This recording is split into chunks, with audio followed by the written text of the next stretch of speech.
Hello folks and welcome to Skald against the Black Priory, a RPG that came out very recently. There's a very old school feel to it and I wanted to play it, and I wanted to make sure I play it. And the best way to make sure I play a game, I don't get distracted, I don't get distracted by other games or against other things, is to make sure I'm either streaming it or recording it. My streaming schedule's full at the moment, so I thought I'd record Skald against the Black Priory and see what we can do with it. I haven't played much at all. I literally played the prologue a couple of times just to see what happens and just to get a feel for it, but I haven't got that much feel and I'm going to go in blind. I'll probably be way ahead of the recording schedule anyway, so by the time you see this I'll probably pass the area, but still avoid posting sort of spoilers in chat and stuff like that because, you know, I'm trying to do this as we go. Okay, so new game. Visual style will keep it as easy as it can get. We're going to keep the default styles that are the easiest to look through. If I start changing colors, it gets complicated. And this is as complicated there. We'll keep the default styles for everything. The CR2 filter definitely goes off because that's going to get my nerves real fast if I turn that on. Continue. Look into character creation. Start by picking a difficulty for your playthrough. Difficulty can be changed during play. So there are several preset ones. Easy, normal, hard. We're going to go for normal, I think. There's a lot of smoothing of dice rolls. It's a 2d6 system, so all rolls are 2d6. However, you'll get one free reroll on in any attribute checks, and then in combat you get a free attack reroll, but the enemy gets a free attack reroll as well. And apparently there's myth smoothing, which means that you can't have a lot of misses. Because if you start missing a lot, the game will start giving you buffs to your hit roll that makes it faster. One thing I actually do want to happen is, from the little bit of combat I saw in the prologue, I wish the combat was slower. It's weird to think about it that way, but I kind of wish combat was slower. I'll say what I'm talking about when we get to it. Next, select a class for your character. Classes define a character's role in the party by adding certain exclusive abilities. There's the Arms Master, a warrior that does not have a specialized feat tree. Instead, the Arms Master has access to all the combat-centered feat trees, and they start with extra development points to represent their martial experience. Main attribute is strength, to measure raw and power. Then you have things like development points, used when leveling up to buy ranks and feats. Warrior is a frontline fighter. Battle Magos. The Battle Magos is a Magos caster, specializing in the destructive spells of the Fire Magic School. Unlike other Magi, they guessing why, also get access to a few basic combat-related feats and may wear light armor. The main attribute for this class is intellect, related to mental accuracy, recall, and analyticals. Champion. The champion is a cleric, close-range support through ranged buffs and restorative spells, who excels in the use of blades and armor whilst having limited divine spellcasting abilities. The main presence for this class is presence, which is charisma, ability to read and react to surrounding environment and people. Yeah, so I think champion is a paladin. Guild Magos. A Guild Magos is a spellcaster who can develop all the different arcane skills fully. This comes at the cost of having absolutely no combat-related feats. Full caster. May not wear armor. They use light weapons of type blade, club, and bow. A Hierophant is a cleric who can develop all the divine spell skills fully. Comes at a cost of having absolutely no combat. So this is the divine caster, intellect caster. You gain more magic per level, less HP per level, you gain less HP per level over that, and may wear light armor, can use clubs, light and medium clubs. Hospitaller is a cleric who serves as a frontline healer. Well armed and armored, they can stand against the ground against overwhelming foes, also getting access to highest tiers of the body magic school. So cleric, paladin, and casting cleric. I forget what the subtypes were in sort of D&D/Pathfinder, but they're like the cleric paths that forego the use of armor and stuff to be full-time casters. If you played Kingmaker, Tristian is one of these, I think, is what I would call it. It looks like Tristian would be what I would call like a full divine caster. Officer. The officer is a skilled warrior who serves as a force multiplier through their tactical skills. Issuing orders across the battlefield, they vastly improve the performance of their fellow party members. Main attribute is strength. Any armor on all types of weapons. What I'm going to go for officer personally, because, you know, it's me. I'm Nemo. I am the captain of a ship. So we're going to go for officer here. Also because officer puts me in mind of 4th edition D&D, where I miss the warlord class. In 4th edition D&D, they had a class called warlord that they have never really brought back. Really enjoyed that. Anyway, go for officer. Then there's ranger. It's a warrior with ranged. Has some nature magic, ranged combat. So use a bow. Can use all weapons, but basically is designed for bow. Then this thief who uses stealth to set up devastating backstab attacks. Okay. You gain no magic. Gain some magic. Gain no magic. Some magic there. Wish the mouse skill did with that. It does not. There, guild magic there. Some magic there. Battle Magos 2 and 4. Really? Interesting. You have the same magic health growth as a Guild Magos, even though you have some supposed to be going into combat. An Arms Master, +5/+0. Yeah, anyway, we're going to be an officer. If you're going to be leading this, we're going to be an officer, absolutely. Select a background for your character. Backgrounds add points and skills, influence, starting conditions, and narrative content. So we can be an acolyte. You claim a connection with the divine that goes far deeper than most. Whether legitimate or not, you're always ready to dispense holy wisdom, be it imperial gospel or the profane ramblings of the heretic. +5 attunement. Attunement describes a character's magical energy and determines how many spells they can cast. Literally useless for me, so I will not be an acolyte. Attunement refills fully when the character rests in camp. So is that MP? That might just be MP. Note that different classes use different root abilities for attunement. Okay. Right. Courtier.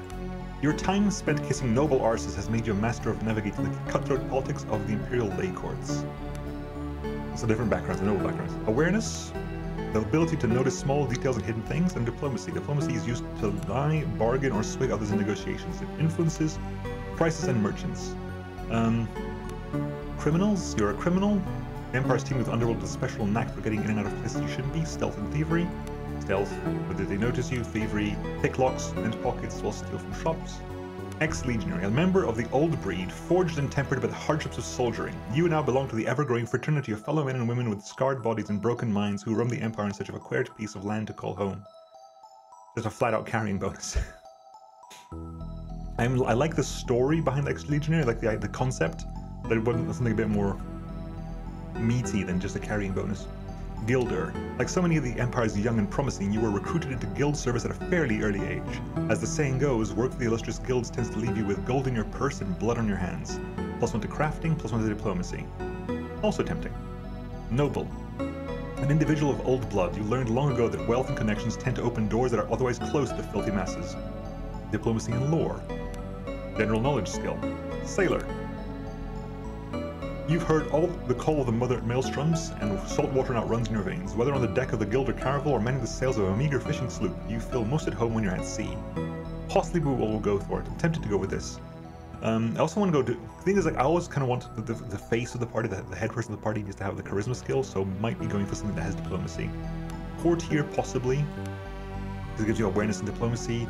Guilder for crafting diplomacy. I don't think I'd go noble, that doesn't feel right. Sellsword. With the once mighty legions of the Empire in decline, this is an age of sellswords and mercenaries. There's no shortage of those willing to pay professionals to wreak violence on others, and you are very good at your job. So athletics, which is jumping, climbing, swimming, sprinting, and vitality is just HP, I think. Okay. Street rat. Initiative and thievery. Spending your formative years fending for yourself in the hard streets of the Empire's sprawling cities has left you with a preternatural instinct for surviving. No crime is too petty, no meat too mysterious. Thug. Punch first and ask questions later. You have perfected the noble art, I love that it links to the noble, of solving problems by brute force, just +1 club damage bonus. Vagabond. Having spent most of your teenage years on the road, you are a free spirit with no allegiance to any one person or place. Drifting from place to place, you go where there is work, food, and a warm bed to be had. +1 to crafting. You're using creating items and stations, and survival. To forage food to navigate difficult overland terrain and also determines a character's general knowledge of nature. And wildling. As the light of civilization fades, a vast wilderness of the Empire encroach on the civilized folk. Thankfully, you don't count yourself among those. The sky is your temple, and the howling of wolves your litany. I do want to go for something that has diplomacy.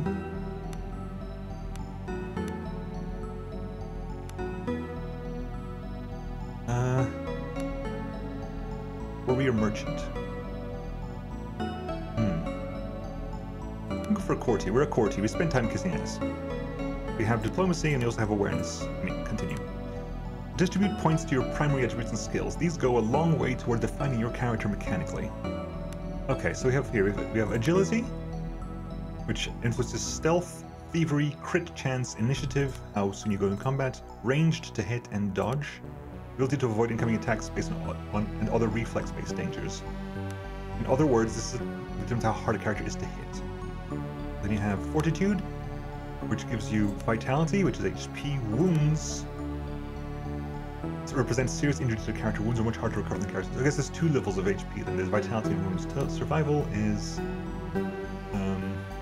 used to forage food, yes, and so toughness is withstand physical effects such as that's the constitution. Okay. Intellect gives you crafting and lore. Crafting is used at items and crafting stations. Lore is no, we have awareness because the guild has crafting diplomacy. Because now that I don't have crafting, I can basically eschew intellect. Presence. The character's ability to read and react to the surrounding environment. We have awareness, diplomacy, healing, used in camp to increase healing rate, and willpower to withstand mind-affecting conditions. And then strength, which is our main thing. Athletics, melee damage, melee to hit, main attribute. Okay, we have 5 points to spend here. We can put up to 3 in a single point.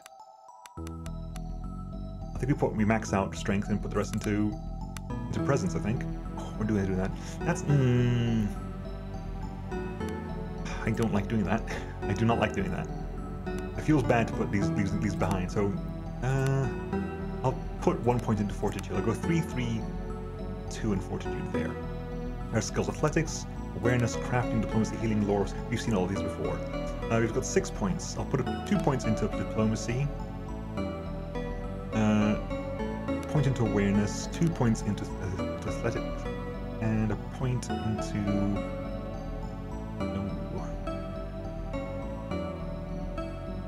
more into diplomacy. Let's be more face, shall we? We're not really the presence type, hoping that maybe a paladin will come along and do checks for us, but I do like having the ability to talk to things through. Talking usually tends to lead to more content in RPGs. And continue. Feats. These are the feats derived from your class. Distribute your development points and them to gain benefits and new abilities. So you have Andros, officer feats. Who's Andros?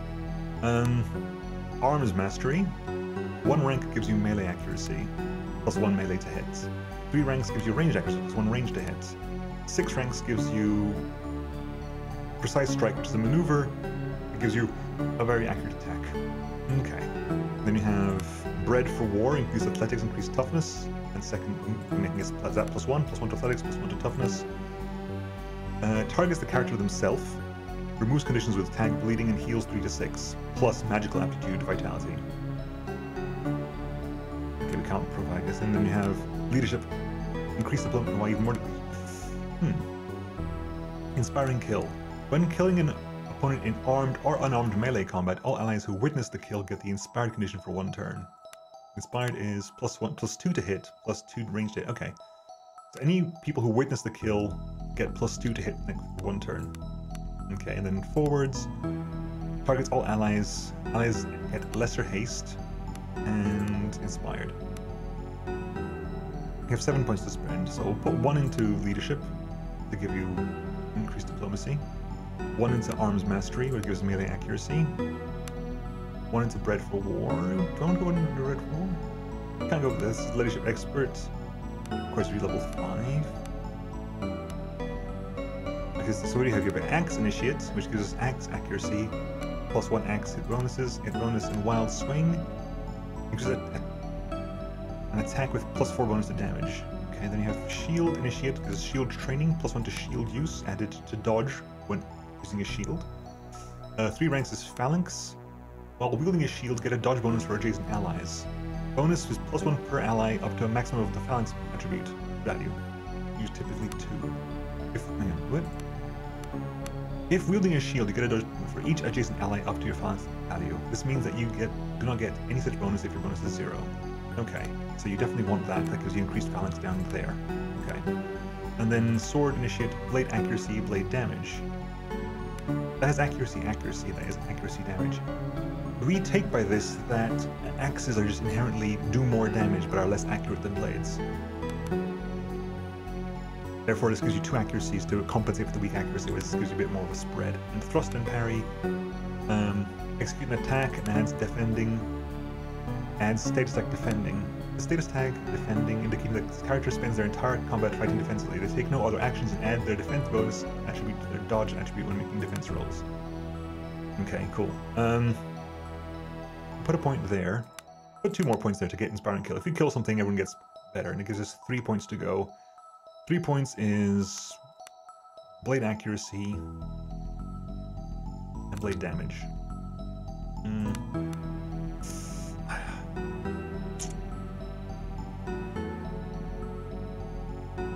Shield use, increase athletics, sure. This is tough as nails, increase toughness, vitality, not today. First time you take wound, hit point damage in combat, you automatically regain vitality. And this is calloused hands, gives you charger. Plus 1 charge bonus. If a character is charging, this bonus is added on top of the base charge bonus. The charge bonus is added to the following attacks, the hit and damage roll. Charging is moving at least 2,000 in a straight line before forming an attack, allows characters with melee weapon to perform a charge attack. Okay. Yeah, I'm happy with that. So Armor's Master Shield, Sword, Bread for War, and Weaslings there. Okay. Finalize your character by editing their appearance. Can you find me?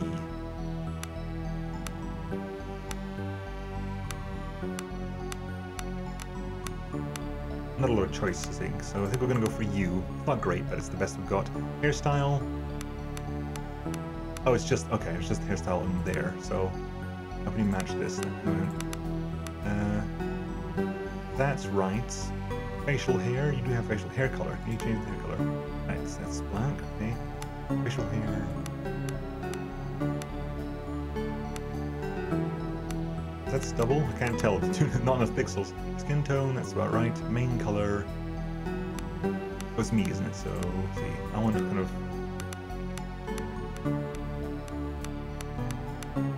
Is there blue? It's kind of bluish, isn't it? 14, 13 is black. And then pants can be brown. Then fishes are cloak. Our cloak can be the darker one. That one? Yeah, that works out for us. Okay, good. Pretty cosmetic. Okay, continue. Type a name and press continue. Names must be between 3 and 10, blah, blah, blah. Yeah, our name is Nemo. The prologue. On the wine dark raging seas of the Outer Isles, a lone caravel struggles against the winds and waves towards the accursed island of Idra. The Outer Isles are a northeasterly archipelago that serves as a midway point between the Gallian Empire and its colonies. Its main port is located on the island of Idra. The Gallian Empire, a large but waning empire founded nearly 3,000 years ago by the mythical first emperor Gallian the Great. Gallian the Great was the first emperor and founder of the empire more than 3 millennia ago. Gallian's origin and much of his life is shrouded in mystery and apocrypha, but it is written as he came from the south and brought the laws of men and magics to the savages, warlords of the Heartlands. It is also said that he was born of 3 women, and at the end of his reign did not die but rather became one with the Reticulum. See Gallian's Ascension. The Reticulum is a field of arcane energies that surrounds the planet of Warda. The Reticulum is the source of all the power for the Imperial Magi, and the Warda is the planet upon which you find yourself. Noticeable for the presence of the Reticulum, the dominant ruling power is the Gallian Empire. Okay, in Idra, the main island of the Outer Isles, its main settlement is the port of Horin, a once prosperous port and fishing village on the island of Idra. Sure. Quest started with the Zephyr. The moan of creaking timbers, the tang of preserved fish. Your eyes slowly adjust to the darkness of the ship's dimly lit hold. Suddenly, something strikes the hull and the ship rocks violently. Your heart begins to pound and a feeling of unease grows in your stomach. Rise well rested and ready to go. Get up, mouth dry and head pounding. Arouse yourself from deep meditation. You get up, mouth dry and head pounding. You get to your feet and become aware of agitated voices shouting up on deck. Something is not right. You should make your way up top and get a bearing of the situation. Let's be on our way. Use WSAD to move. Okay. Shift. Shift is the highlight button. You just click. Click. A desk with a maritime navigation map. The map is labeled the Outer Isles, and a course is drawn towards an island named Idra. Something has struck the ship. Mousing over an interactable object will make a yellow outline appear. Left-click to interact with the object, and right-click to examine it. Holding down Shift will highlight all interactable in view. Some objects are hidden and won't be highlighted until they are spotted. So if you right-click here, it's a chest. There's a position, a light level, and a stealth value. We have here a club and a dagger. Picked up some items. That's a wall there, okay.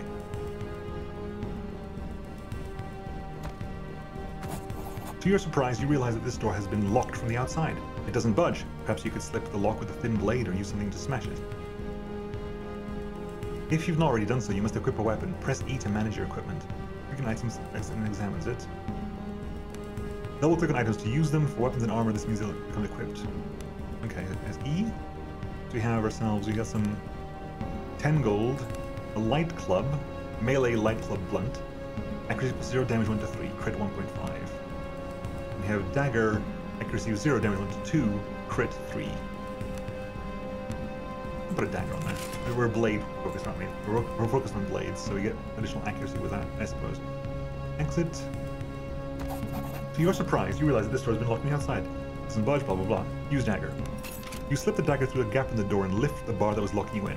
The door begins to creak open. As the door swings open, you can now clearly make out cries from the deck above. You should make haste. We have short sword, short bow, hunting arrow 3, leather armor, steel helmet, lesser tonic of vitality, moderate attunement tonic. But 1 to loot everything? Yes, good. Then E to equip. We have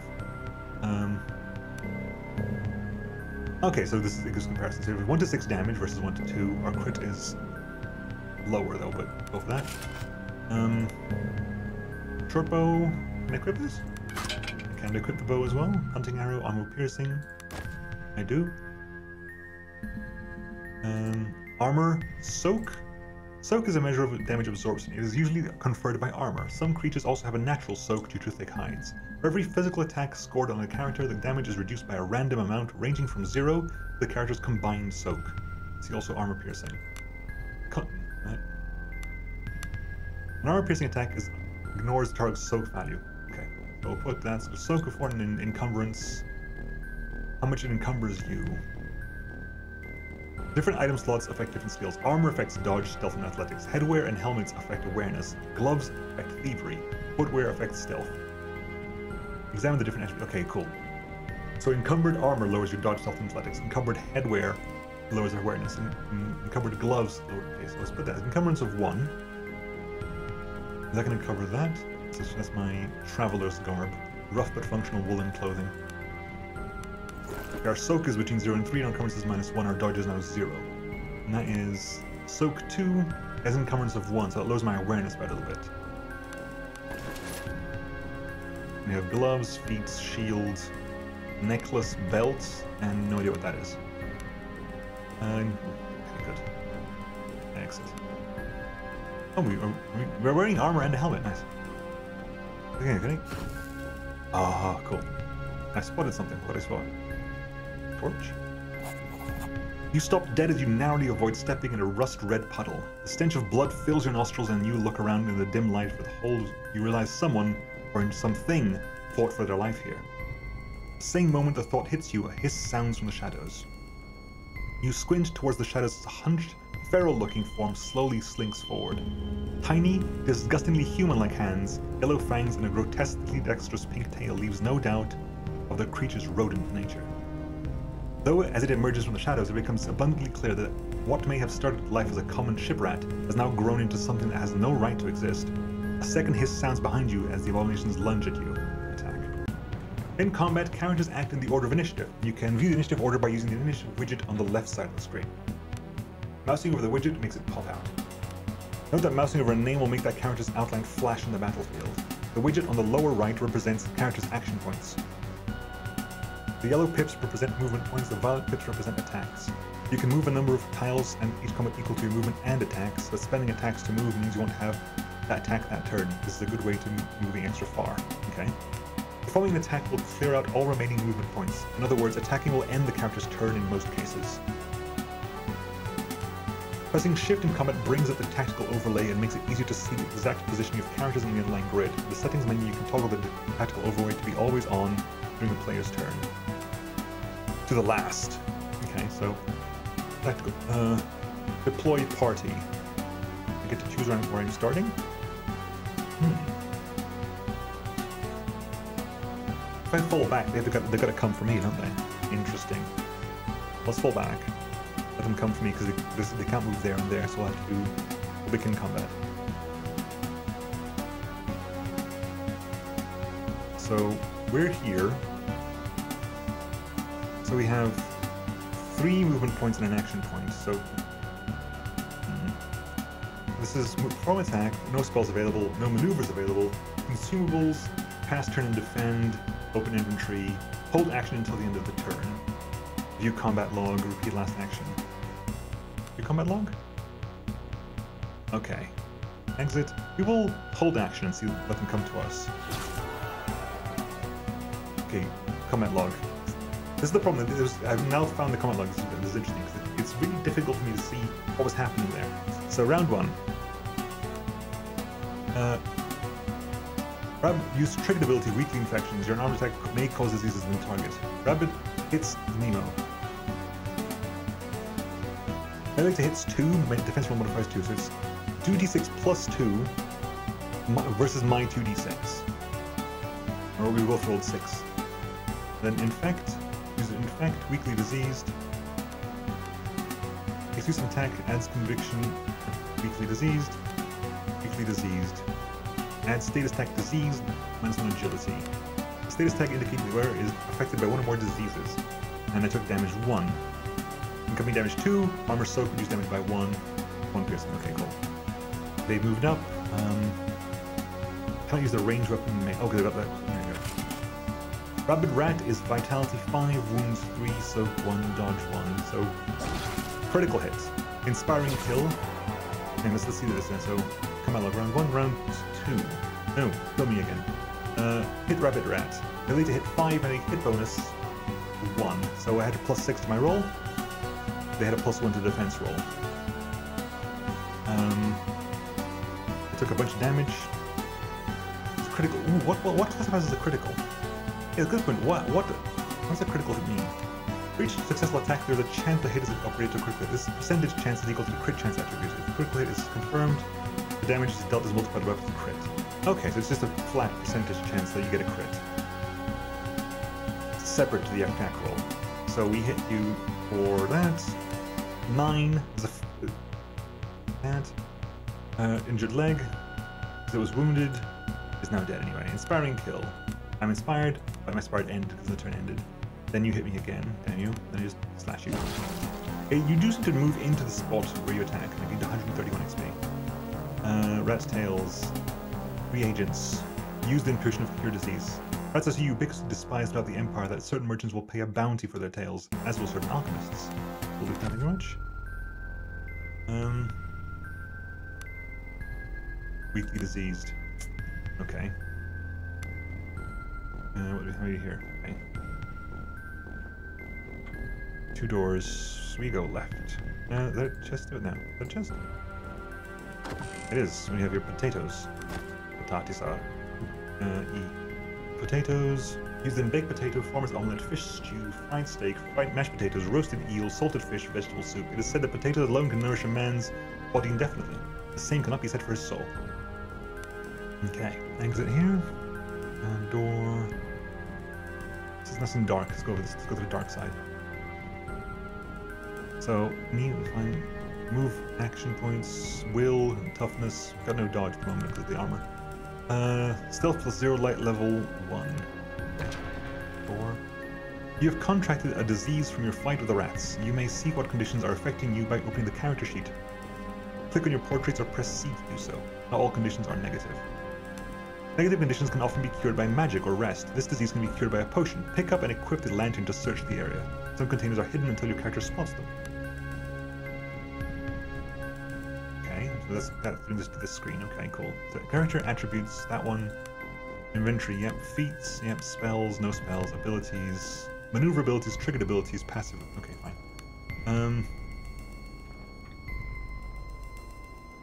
See a lantern. Picked up lantern. E. Small lantern. Press T to equip it while exploring. For hit T. There you go. Lantern. I spotted something. Potion of curative disease. How convenient. Do I drink that now?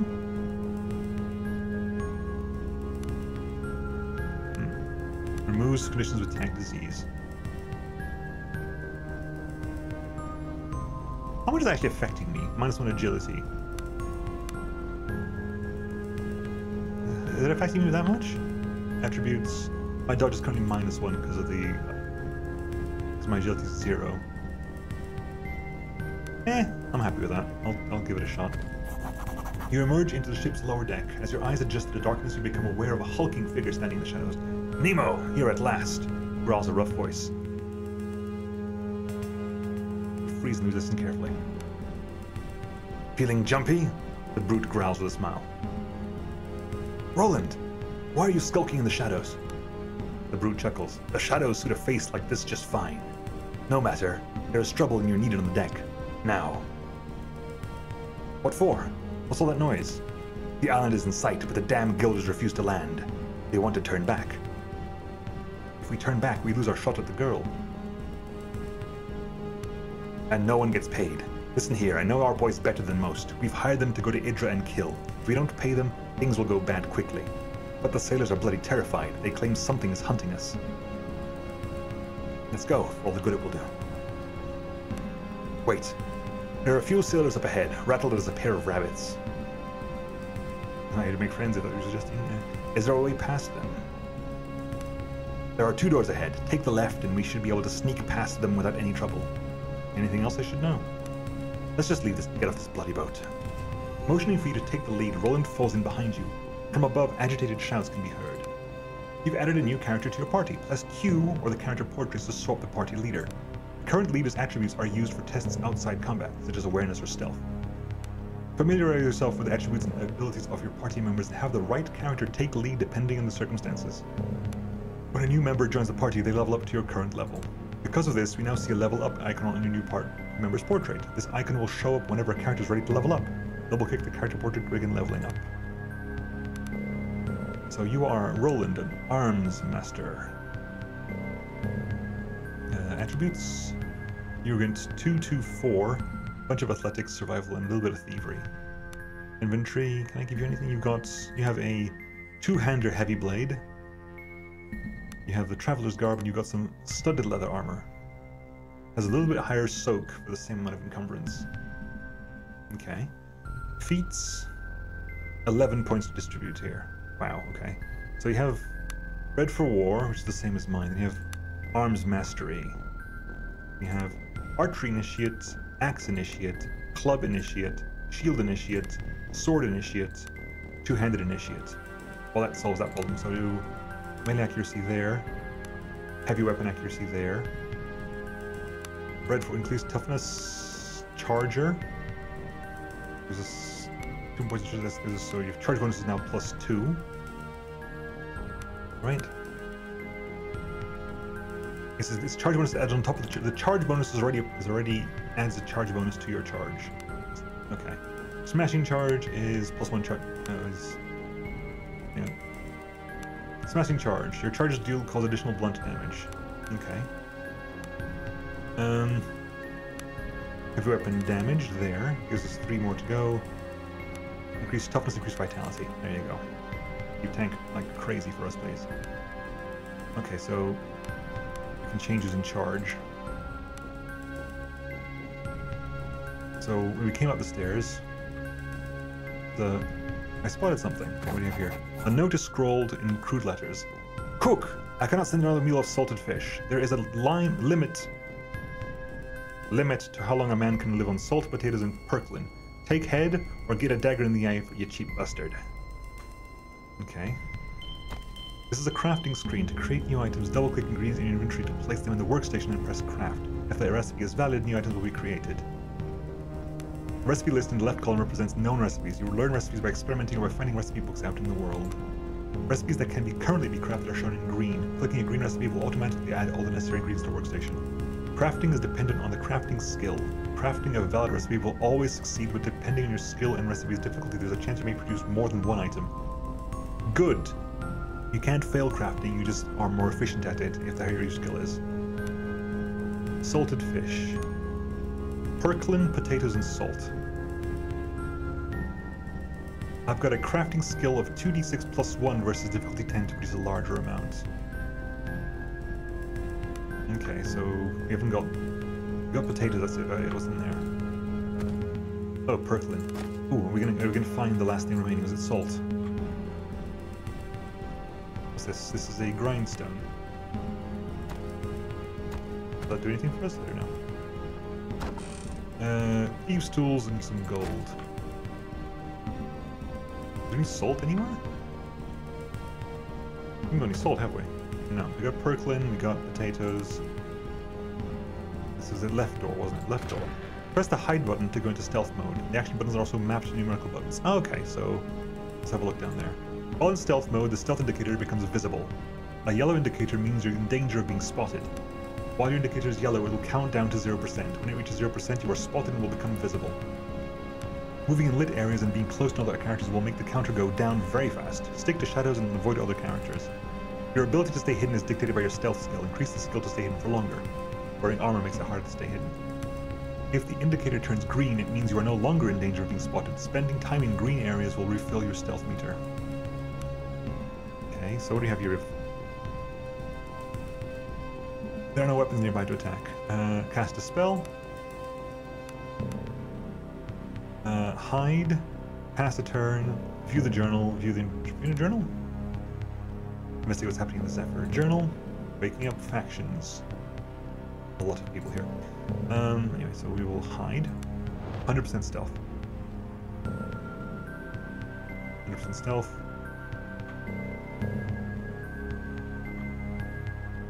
Aaron, level 2 fighter, human, not aligned, not alert.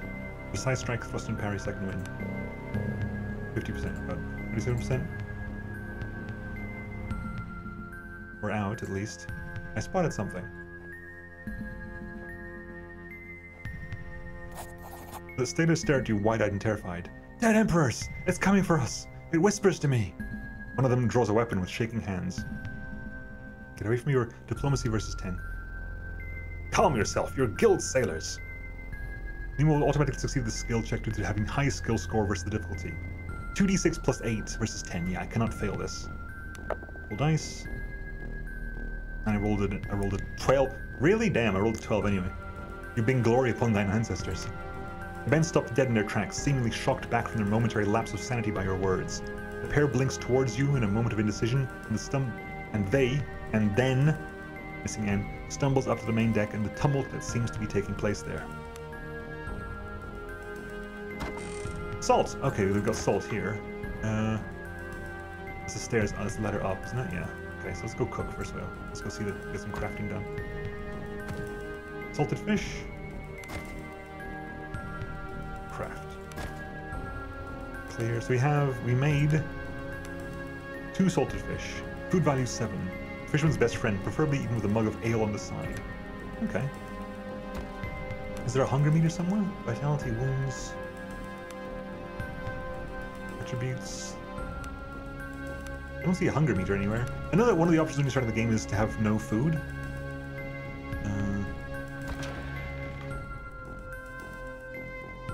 See bed.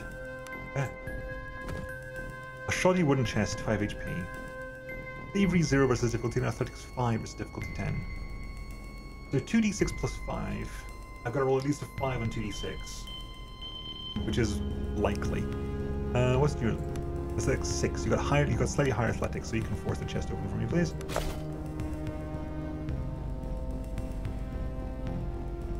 You did some damage there.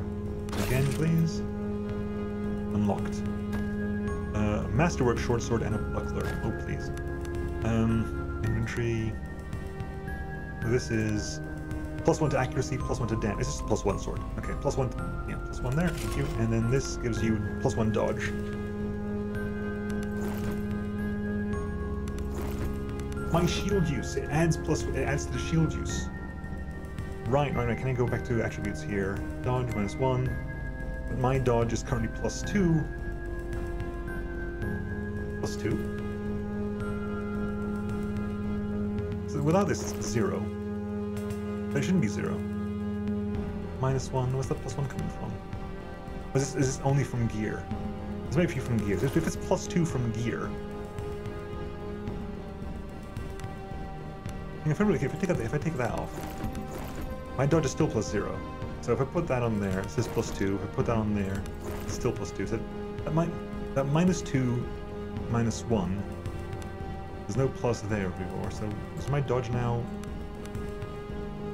I don't know. Yeah. Anyway, we'll have to see when in combat when you get hit, if we get hit ever again. There's a lantern here. Pick a lantern. You cannot rest anywhere else in this area. You must look for a suitable campsite elsewhere. Okay, fine. Flimsy wooden door. Break it down, please. Thank you. Are you taking damage by ramming the door? I think you are. What is this? Apothecary's desk. Moderate tonic vitality, potion of electric resistance, potion of fire immunity, potion of strength. Gives you fortified strength until the end of combat. Okay, cool. Fire immunity, yep, fine. Electric resistance, +50 electric resistance, that percentage. And then 8 to 12, 12 to 18, that's a lot of healing there. We have you. You recognize the corpse of one of the crewmates, a young man of barely 16 years called Sullum. The youth has been mauled to death by what you assume are the grotesquely altered rats you encountered just minutes ago. The corpse is still warm. A fine dagger, surgical tools. Moderate attunement tonic.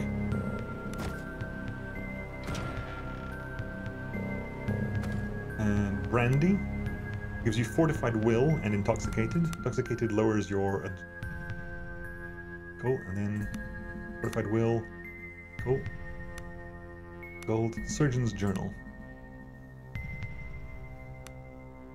Read.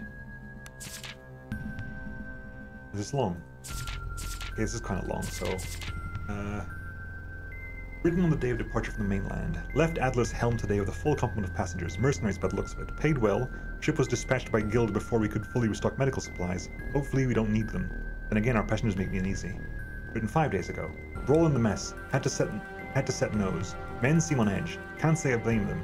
Have been sleeping poorly and dreams are unsound. 4 days ago. Eigen came to me today with a bite wound that he sustained whilst working in the hold. I didn't see creature, and I would say it was a rat's bite if I weren't for the size and the awesome aspect of the dentation that I find hard to explain properly. 2 days ago. Was visited today by Navigator Aslan. He asked for Whitefern, a sedative. Claimed he had trouble sleeping. Suspected he was not fully forthcoming, and when pushed, he mumbled something about the stars being odd. Not sure what he meant, and he left before I could push him further. Written today. Men are about to break. We cannot maintain our course for Idra. Captain advised me today to make ready for surgery and to expect casualties. I suspect he intends to inform our passengers that he refuses to land on the island. If this is my last... And the entry trails off. Okay. So, something's gone very wrong here. We got everything? I think we got everything. Okay, let's go up. Let's push back to you and go back upstairs. You emerge onto the deck and see two groups of men facing each other with weapons drawn. The ship shakes violently in the grip of a storm as lightning tears across the sky. Amidst the din of the storm and the frantic arguments, you bellow for attention of the assembled crewmen and mercenaries. Both the ship's captain and the leader of the mercenaries you hired, of course thug of a man named Gustavo, turn their attention to you. They look ready to use their unsheathed weapons in their hands at the slightest provocation.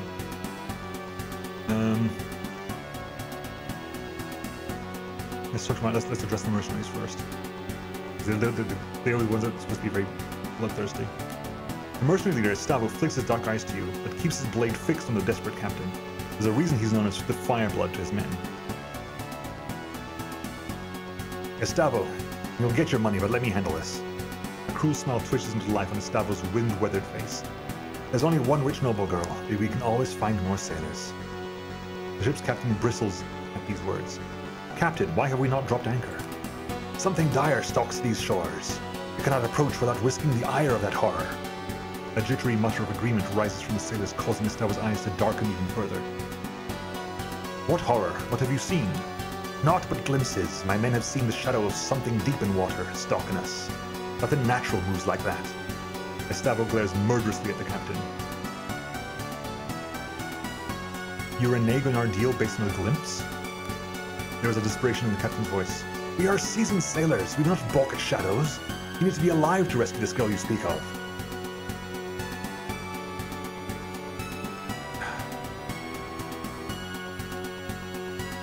We're out of time. Sail us in or argue the point with Estavo. Estavo turns his steely gaze from you to the captain. Let me spell this out for you, sea dog. We contracted to rescue the girl, but if you don't get us to the shore, we'll gut you for free. The mercenaries you hired all shift their weight in anticipation of making good on that promise. Captain, he's right. Do what you were hired to do. Something changes in the captain's expression. He stands tall. I will not order my ship and my men to certain doom. We shall not get any closer to the coast while I have command. I'm sorry, Captain, you leave us no choice. Attack. I defer to your judgment, Captain. Estavo, stand down. Diplomacy versus 10, which is, I can do that easily. I believe you, but my contract with these men does not mention your survival. Automatic success. Oh, yeah, so diplomacy versus 10 I can automatically succeed at. You bring glory upon ancestors, good. I rolled a 4 as well, damn. A few of the ship's crew lower their weapons. The captain's eyes flit between you and Estavo's murderous grin. He sheathes his blade and speaks softly, his voice barely audible over the snapping sails. So be it. May the deep have mercy. You gained 300 experience points. Suddenly, oh god, they weren't lying. Suddenly, huge monstrous tentacles burst from the water around the ship. For a split second, before the terror sets in, you wonder what Estavo must be thinking as the monstrosities loom over him. After reaching their full height, the tentacles curve inwards and smash into the ship. Some pierce straight through the deck, others snap the masts like they were matchsticks. You stand frozen in place. A lot of spelling mistakes here. Through a haze of splintered wood and panicked screams, you notice Roland. He throws himself out of the way of a tentacle, but begins to fall overboard as the ship lurches once more. Let's go to Roland's aid. You dash towards the ship's fractured rail, dodging holes in the deck and wounded men, beseeching for help. Roland hangs by one arm from the side of the ship. Try to grab him. You lunge for Roland's arm, but he loses his grip and your fingers close only around thin air. You missed him by an inch. He falls wordlessly downwards. That's Estavo over there. Yeah, he's no longer there. You watch as he is swallowed by the raging sea. The ship is listing fatally, and you see the giant tentacles high above you, poised for the coup de grace. Abandoned ship. As you jump, you hear the terrible rending of wood giving into flesh. The impact of the water winds you. The waves pummel you down. The currents beseech you to go deeper. Ever deeper. Peaceful blackness. Just sink. This reminds me of Out of This World, or is it Another World, I think, in the US, 2 weeks earlier. That screen reminds me of Out of This World. Weekly diseased ended. Digital man overboard. Is my journal active still? If I go to the journal, quest completed Zephyr. In the future, this happens. I have been summoned to the state of Lord Cato Baron, my father's old patron. Though I grew up here, I have not been back for decades due to the unfortunate manner in which my father left service of Has Baron. I do not know why Cato summons me now, and I must venture to find out. But that'll happen next time, folks. This has been Skald against the Black Priory, and I look forward to doing this again. I'll see you next time. Bye-bye.